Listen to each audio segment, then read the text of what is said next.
A toad and a what?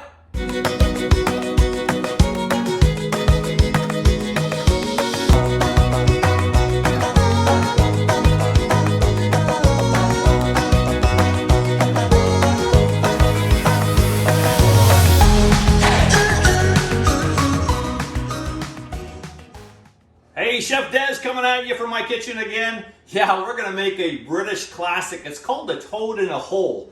What the heck is that? Well, it's basically a big Yorkshire pudding with sausages. And man, over there they eat it for lunch, dinner, whatever. And traditionally is made with a red onion gravy for when you want a savory application. And people would serve it with mashed potatoes, some roasted vegetables, maybe a green salad. And it's, wow, what a great dinner made with good old BC eggs. So I'm gonna show you that red onion gravy after we get this in the oven. It's really quick, simple recipe, and you'll find both these recipes actually at bcegg.com. And I'm also gonna show you another application for when you want it a little bit on the sweet side, because I like a little maple syrup on my sausages. So we'll show you that as well, a couple of different ways. It's gonna be great. Let's start off with a pan. So we're going with about an 8 by 11 inch pan. Now if you use a darker pan, the sausages are gonna get browner, but I really like the presentation of a decorative pan like this. A little bit of oil in there, and we're gonna take our sausages. Now, because this is a British dish, I'm gonna use bangers. What I'm doing is just get them in there, coating them in the oil, and I have my oven preheated at 425 degrees. If you're using convection, put it at 400 degrees, and we're just gonna get those sausages in there now that they're nicely coated. In the oven they go. Now I'm setting a timer for 5 minutes. I want you to cook these for 10 minutes, but about the 5-minute mark, I want you to take them, flip them over, put them back in for the second 5-minute interval, okay?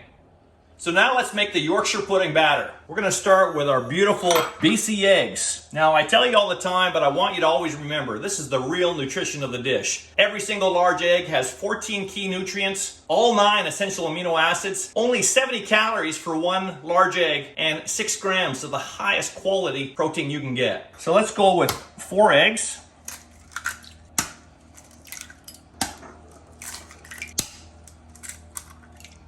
All right, and we're just gonna take a whisk and beat these guys up. Really, really good. All right. Then to that, we're gonna add our milk. Then flour, just regular all-purpose flour. We're gonna use sugar. Now, 4 tablespoons of sugar seems like a lot, but trust me, it works. But a great thing about that, it's really gonna aid in the caramelization of this dish. Get it nice and golden brown. And a little bit of salt too. Gotta keep everything balanced and just whisk it until completely smooth. All right, there's the timer for our 5 minutes. Let's take those sausages out. And all we're gonna do is just flip them over. This helps to get a head start on the sausages for their cooking time, and also aids in the browning a little bit. And again, darker pan, more brownness. Another 5 minutes, and we'll come back. We're gonna take them out. Now, before you put the batter in there, you wanna make sure that you separate the sausages and keep them evenly spaced. And we're gonna pour the batter in. Now, you need to work quickly because you want that batter to go in a hot pan. You can pour it over them if you want, in between, doesn't really matter. Just get the whole batter in there as fast as you can. In the oven. Here we go. We're gonna set a timer for 30 minutes. Do not peek in the oven, okay? You can look through the window if you want, but don't open the door. We need that heat the whole time. And this is where the magic happens. Those eggs are gonna give it an incredible rise. It's gonna puff up all around those sausages. We'll see that in a bit. But now let's get started on our red onion gravy. Now in a preheated pan over medium heat, I want you to add a couple tablespoons of butter, okay? Just let that melt, and once it gets foamy, then we know that the butter is hot, and we're gonna add the onions.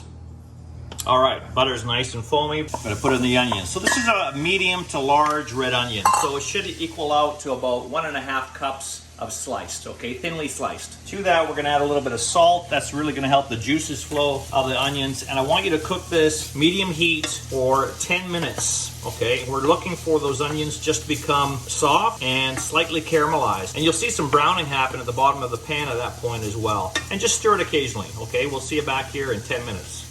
All right, so you can see now, 10 minutes later, it's just starting to brown on the pan a little bit, and the onions are just starting to caramelize, so this is perfect. What we're gonna do now, add 1 more pat of butter, another tablespoon, and our flour. This is what's gonna thicken it up. So stir that around, that butter will melt pretty quick. And we need to cook the flour. Now this is important, okay? A lot of people make gravy and they rush this step. You need to cook that flour for at least 2 to 3 minutes. We're gonna do 2 minutes because we're on medium heat. And you need to stir it frequently so the flour keeps getting cooked. And that's going to remove the starchy taste of the flour. That's really important. You don't want to serve gravy that tastes like raw flour. Here we are, a couple minutes later, our flour is nice and cooked.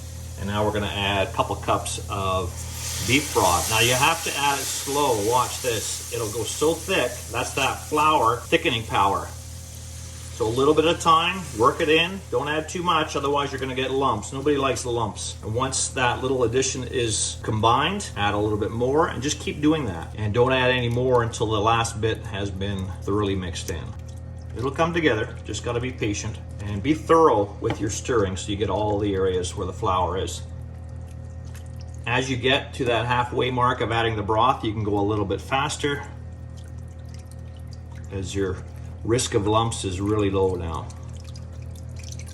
And then just put the last bit in. Then we're gonna add that little bit of sugar just to keep it nice and balanced. Now what I want you to do, put the heat on high. Bring it to a full boil. That way we know we're working with a completely hot gravy. And then turn the heat to a medium high, down from high, and just let it boil for 2 minutes so you get that consistency that you want in a gravy, okay? All right, good. And I'm just gonna turn it down medium high and just stir it occasionally. That flour is gonna thicken it up. All right, perfect. That's been 2 minutes. We're gonna shut off the heat. And now we just let that sit. I mean, if you're happy with the consistency, take it off the burner. You know, put a lid on it, whatever. If you want it to reduce down a little bit more, just leave it there with the lid off. The more steam that rises from it, the more water content is gonna be evaporated from it. So good time now to test it. We just take a spoon. A nice sauce should coat the spoon nicely, and it does, so I'm happy with it. The other thing we can do, taste. And if you want to add a little bit more salt, I don't know how salty your beef broth is that you're using. If you want to add a little bit more salt to season this, maybe a little bit of fresh cracked pepper, you can do that at this time. Oh yeah, it's good. Okay, we're about to pull this out of the oven. Now you want to make sure before you do that, call everybody to the table, because once you take this out, that's the best display. It's nice and puffed up. In a few seconds, maybe 30 seconds to a minute, it's gonna deflate, and it's still gonna be great, don't get me wrong, but you're just gonna lose that ooh and ah factor when people see it nice and puffed up coming from the oven. Okay, so let's have a look. So we haven't peeked the whole time. Look at that, beautiful. I mean, that is remarkable to see that coming to the table, and so scrumptious. So how I want you to cut this, now that it's at the table and everyone's like, wow, look at that, my mouth is watering. 5 really big portions, so you just cut it with a whole sausage in each, or like I say in the recipe, 10 smaller portions. So cut it in half first, and then cut between the sausages. We'll give you 10 smaller portions. And then I'm gonna show you 2 ways on how we can serve this. So let's grab our knife, and we're gonna cut it right down the middle, and it's going to deflate as you cut it too, obviously, because you're releasing steam. And then cut it between the sausages, and then we're going to get in there and put one on each. Now on the first one here, this is how I like it, and honestly, not just for breakfast. You're going to think breakfast because it's maple syrup, but breakfast, lunch, dinner, I love the sweet of the maple syrup with the sausage. It's fantastic. So a little bit of maple syrup drizzled over top. Or for more traditional, we're gonna go with that red onion gravy. And this brings it more into a savory application. So a lot of people would use this for dinner or lunch and just spoon that gravy over top. Look at that. And either one is absolutely amazing. I can hardly wait to eat this. This is going to be so good. This is Chef Des signing out. Don't forget to check out the website, bcegg.com. Where are you getting your protein from?